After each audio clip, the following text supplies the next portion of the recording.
हाय दोस्तों, तो आज हम बात करेंगे इंटरनेशनल ट्रेड। तो what is the international trade, और इस बारे में आपको पूरा कॉन्सेप्ट समझाएंगे हम।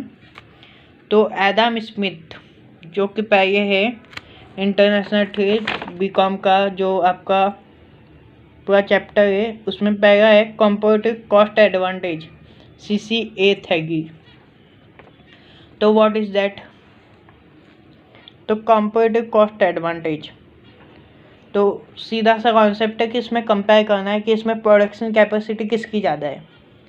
जैसे हमारी कैपेसिटी ज़्यादा है अगर प्रोडक्शन की USA से स्पाइसेस में और वीट में, तो जिसकी प्रोडक्शन कैपेसिटी जिसमें अच्छी होगी वो चीज़ वो प्रोड्यूस करेगा। जैसे इंडिया 1 टन स्पाइसेस प्रोड्यूस करने के लिए 20 घंटा रहता है, और USA वही चीज़ 1 टन प्रोडक्शन करने के लिए 40 आवर्स रहता है, और इंडिया 20 आवर्स रहता है वीट प्रोड्यूस करने के लिए, और USA 40 आवर्स रहता है।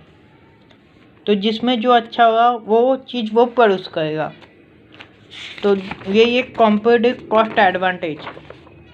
तो सिंपल लैंग्वेज में अगर आपको बताने की कोशिश करूँ मैं, तो अगर वीट इंडिया को प्रोड्यूस करना है तो इंडिया देखेगा कि इसमें मुझे एडवांटेज है, मैं प्रोडक्शन कितना कर सकता हूँ, कितने टाइम में कर सकता हूँ।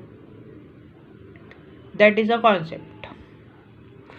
तो सेकंड कॉन्सेप्ट क्या है? Gain from international trade. और गेन कब होगा इंटरनेशनल ट्रेड में?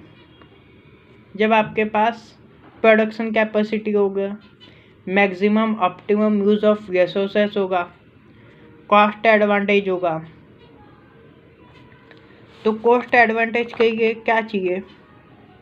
तो प्रोडक्शन कैपेसिटी ज़्यादा चाहिए। हम पैसे की बात नहीं कर रहे दोस्तों, यहाँ पे स्पाइसेस और वीट एरिया समझो आपने। स्पाइसेस और वीट दोनों है, प्रोडक्शन कैपेसिटी जिसकी अच्छी है। जैसे इंडिया स्पाइसेस में अच्छा है तो इंडिया स्पाइसेस प्रोड्यूस करेगा, USA वीट में अच्छा है तो USA वीट प्रोड्यूस करेगा। इसमें जिसकी प्रोडक्शन कैपेसिटी जो अच्छी है वो प्रोड्यूस करेगा। और ये बैटर सिस्टम है, मॉनेटरी सिस्टम नहीं है।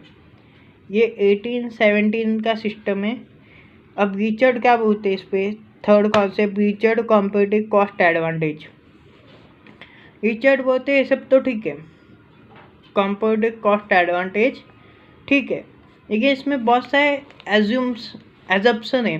तब एज्यूम किया गया है लेबर फैक्टर्स ऑफ प्रोडक्शन। सिर्फ एक ही फैक्टर है, लेबर और टाइम। टाइम और लेबर दो ही फैक्टर्स दिए गए हैं, जिसमें कि प्रोडक्शन कैपेसिटी कितनी है आपकी, और दूसरा एज्यूम किया गया है कि मतलब नेचुरल रिसोर्सेज सेम है। जबकि नेचुरल कैलेमिटीज आ सकती है, आंधी आ सकता है, तूफान आ सकता है, कभी ज़्यादा बारिश आ सकती है, कभी बारिश नहीं आ सकती है, सूखा पड़ सकता है। तो ऐसा इसमें कुछ एजम्पशन, मतलब सब चीज़ अच्छा है। Perfectly movable with in the country but immovable without between countries.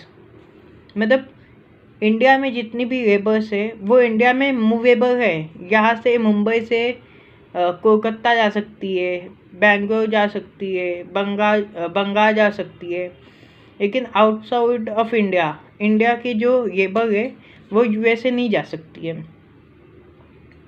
Labour is homogeneous in nature across the industries. मतलब जो चीज़ मैं बना रहा हूँ वही चीज़ USA बनाएगा। जैसा क्वालिटी का वीट इंडिया बनाता है, सेम क्वालिटी का वीट USA प्रोड्यूस करेगा।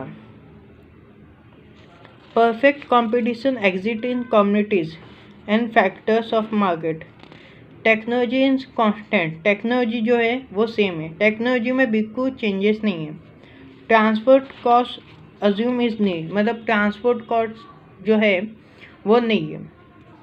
ट्रांसपोर्ट का पैसा बहुत लगता है, लेकिन इसमें ये दिखाया गया कि ट्रांसपोर्ट कॉस्ट है नहीं, क्योंकि यहाँ से अगर USA प्रोड्यूस करता है, USA यहाँ पे एक्सपोर्ट करता है, तो शिपिंग का जो कॉस्ट लगता है उसको अगर जोड़ दे तो इंडिया को गेन नहीं हो पाएगा ना, मॉनेटरी में देखा है। तो इसमें क्या अज्यूम किया गया है कि ट्रांसपोर्ट कॉस्ट है ही नहीं। Trade between the countries take place on a barter system.